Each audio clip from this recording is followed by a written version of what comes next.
طبعا شفتوا اللي انا شفته بقى ايه ده، انا مش مصدق اللي انا شايفه بعيني، مش مصدق اللي انا شايفه بعيني.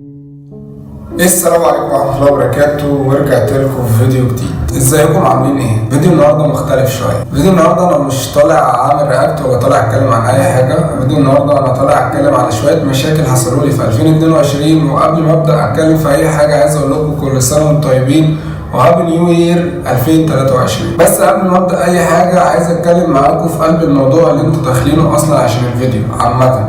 هنبدا بالقصه بتاعتنا اللي احنا عايزين نتكلم فيها، وفي اخر الفيديو هتكلم عن كام مشكله حصلوا لي وكام مشكله بيحصلوا لي في 2022، والله اعلم مستمرين معانا لحد امتى في 2023. عشان كده بتاخر عليكم في الفيديوهات. ودي طبعا كانت اول حاجه تحصل لي في 2023. بعد ما سجلت الفيديو طلع المايك مش شغال. يلا بينا نخش في قلب الموضوع بتاعنا الاول ونرجع نتكلم على مشاكلنا وحلولنا للي عايز يسمعهم، والناس اللي متابعيني بس هم اللي هيسمعوا مشاكلي وهيعرفوا انا قصدي اتكلم في ايه ولا اقول ايه اصلا. يعني فيديو النهارده عن موضوع فاحش، موضوع غريب، موضوع بجد مريب. موضوع الشباب بقت ملعونه بيه، كل الشباب بقت ملعونه بيه، بقت اكتر من المخدرات. يعني الشاب بقى مدمن الموضوع ده بقى اكتر من المخدرات، والبنت اكتر من الشاب. البنت بقت مدمنه الموضوع ده بقى اكتر من الشاب. عندك اي بنت دلوقتي ولا اي شاب بيتكلموا عن طريق التواصل الاجتماعي او عن طريق الانترنت مفيش في دماغهم غير الموضوع ده بيتكلموا فيه، لدرجه ان التيك توك اصلا بقى مليان كله عبارات عن ميمز جديد بيسموه بتاع الجيل الجديد، وميمز كله قله ادب. والبنات اكتر يعني جنس بيبقوا عارفين معنى الميمز ده. يعني انا والله انا كشاب وهو عندي 21 سنه ساعات ما اعرفش يعني ايه ميمز ده. يعني يقول لك انا مش عارف مين بينط على ايه وكوبري ينط على ايه انا مش فاهم بيقول ايه، وارجع اقول لك في الاخر انا مش قصدي على الكوبري ولا مش قصدي على العربيه. حاجات غريبه كده وميمز غريب كده بيقعدوا يتكلموا عليه وبيحكوا عنه، وانا عامه ما بفهموش غير قليل جدا والله لما بستوعب هو قصده يقول ايه. انا مش عارف بصراحه ايه الديكور اللي انا عامله في نفسي، بس قلت اعمل حاجه كلاسيك كده جديده علشان الفتره الجايه عايز اعمل لكم محتوى جديد بسبب برضو المشكله اللي هحكيها وهي اللي هتعرفوها اخر الفيديو. ما علينا. فيديو النهارده فيديو البنت والشاب اللي هم كانوا قاعدين فوق الكوبري وبيعملوا حاجه غريبه قوي، منظر غريب جدا. انا خايف اعرض لكم الفيديو اللي هيحصل لي زي ما حصل كوبي رايت لتاني مره. انا خدت كوبي رايت مره وخايف اخد التانيه. ما علينا، هحكي لكم في الاخر انا خدت كوبي رايت ليه. المهم انا دلوقتي يا جدعان يعني بتكلم في المنظر العام اللي الواد والبنت كانوا فيه. طب عقلهم كانوا فين؟ يعني كانوا بيفكروا ازاي لما عملوا كده فوق الكوبري؟ ما فكروش ازاي ان العربيات اللي طالعه ونازله دولت ازاي مش شايفين؟ طب حتى لو كان الجو ليل هقول لك ماشي، لا ده في عز النهار، في عز النهار. ازاي ده؟ يعني ايه اللي احنا وصلنا له ده؟ للدرجه دي البنات بقت ضحك عليها ولا الشباب اللي بيضحك عليها ولا ايه بالظبط؟ احنا عايزين نفهم مين اللي بيضحك على مين، ولا مين اللي وصل المنظر ده يوصل لكده؟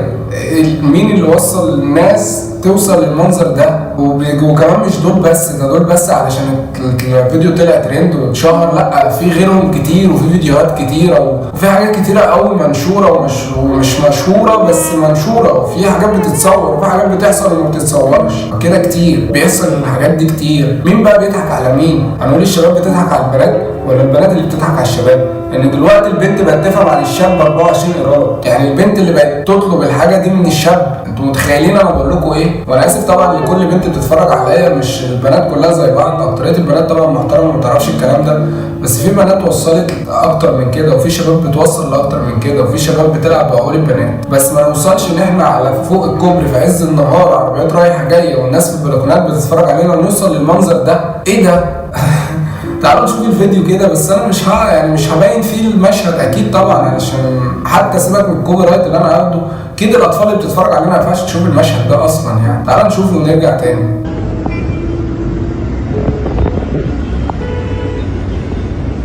طبعا شفتوا اللي انا شفته بقى ايه ده، انا مش مصدق اللي انا شايفه بعيني، مش مصدق اللي انا شايفه بعيني. انا مش هقول لكم ان انا شيخ ومش عارف ايه وما بخرجش، لا انا ممكن انا بخرج وبروح وباجي وبخرج مع صحاب بنات وبخرج في كل حته، بس انا بتكسف امسك ايديها في نص الشارع ولا بمسك ايديها حتى لو قاعدين في كافيه. انا بتكسف امسك ايديها قدام حد. لما بنكون ماشيين جنب بعض وحد مثلا بص علينا ولا حاجه بتكسف. ايه الدماغ اللي انتوا فيها دول؟ انتوا ضاربين ايه؟ انتوا لو ضاربين نص اكياس مصر في المخدرات مش هتوصلوا للي انتوا وصلتوا له. ايه اللي انتوا بتعملوه على الكوبري ده؟ ولا انتوا بتصوروا فيلم واحنا ما نعرفش؟ قولوا لنا ان ده كواليس فيلم، قولوا لنا ان دي كواليس فيلم وبتتكلموا بتصوروا فيلم تحرش ولا حاجه، اطلعوا قولوا لنا ان دي كواليس فيلم عشان نستوعب ان 2022 حصل فيها معجزات محدش متخيل ايه اللي حصل ده. يعني 2022 حصل فيها حاجات غريبه، والله حصل فيها حاجات غريبه، معجزات وحاجات عمرنا ما كنا نتخيل ان هي ممكن تحصل. طب وكده يكون الحلقه خلصت عن موضوع البنات، وتعالوا بقى نحكي لكم شويه مشاكل اللي عندي. انا الحمد لله يعني طلعت في 2022 اخر اسبوع في 2022 انا كنت ممكن ما اكونش قاعد قصادكم قدام الكاميرا، لان كان ممكن اكون دلوقتي ميت. الحمد لله اخر اسبوع في 2022 عملت حادثه بالعربيه، كويس ان انا طلعت منها سليم. عربيه دشملت خالص وبوظت خالص. بعيد عن الحادثه طبعا، قبل الحادثه كانت حاجات كتير بتبوظ مني، كاميرات باظت واتكسرت، رينج لايت كان معايا 5 مبقاش معايا غير 1، ديكورات بتبوظ مني، يأس وبتاع ما بعرفش اصور. القناه لما كانت الحمد لله بتعلى وكان اقل فيديو بنزله بيجيب بالفوق 10,000 مشاهده وبيجيب 1000 لايك، وفيديوهات الحمد لله بتعدي نص مليون ومليون، فيديوهات ما بقتش تجيب 1000 مشاهده. يعني زي ما تقولوا حد بصيص لنا في حياتنا ولا ايه بالظبط دي انا مش عارف. والحمد لله ختمت جدا بان انا خدت كوبي رايت على القناه من شخص مجهول ما اعرفش مين هو، سارق فيديوهات اصلا واداني بيها كوبي رايت. يعني سبحان الله.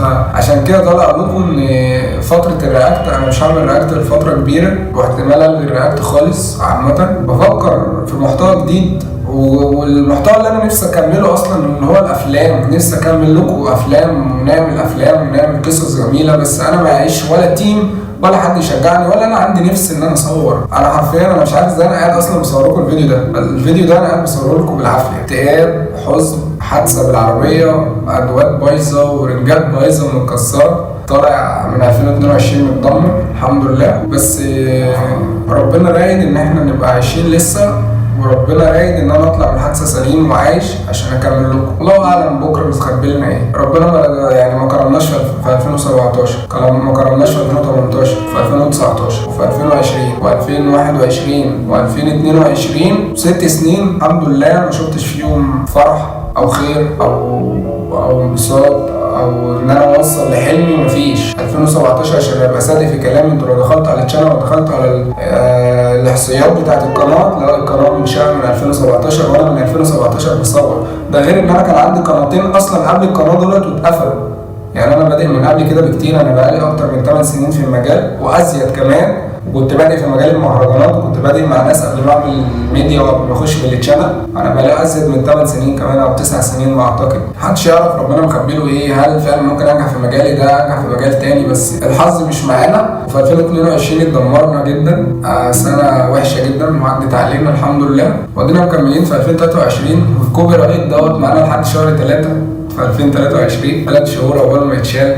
حاولت اتواصل مع الشخص المجهول اللي سارق فيديوهات لوشا ودخل عمل لي بقى كوبي رايت، ما اعرفش بمناسبه ايه. يعني انا دخلت كلمت لوشا نفسه قال لي والله دي القناه دي مش بتاعتي، انا ما بعملش كوبي رايت لحد. انا بتقبل الانتقاد وانا كنتش بنتقده واحنا كنا بنهزر. في الفيديو قلت انا بحب لوشا وانا مش قصدي ان انا انتقده، بس شخص مجهول سارق فيديوهات ودخل عمل لي بقى كوبي رايت، عنده 200 مشترك. انتوا متخيلين؟ ما علينا. انا مش حزين ولا زعلان، ده زي ما بيقولوا لو ربنا حبك بيبتليك، وده مش ابتلاء طبعا، دي كلها حاجات بسيطه وتافهه، بس ربنا يقومنا منها بالسلامه. كويس ان احنا قومنا منها بالسلامه كمان. وبس ودينا مكملين معاكم، واللي عنده اي فكره فيديو واللي عنده اي محتوى واللي عنده اي حاجه بعيد عن الرياكت يا ريت يخش يكلمنا على الانستجرام وانا هكون متفاهم مع فكرته جدا، ولو لينا شغل مع بعض نشتغل. لو انت مكمل الفيديو لحد دلوقتي يبقى انت فعلا حابب ان انت تتفرج عليا وتشتغل معايا لو عندك فكره محتوى كويس بعيد عن الرياكت. بس اشوفكم الفيديو الجاي، يا رب اكون موجود الفيديو الجاي، احساس غريب. اشوفكم الفيديو الجاي، سلام.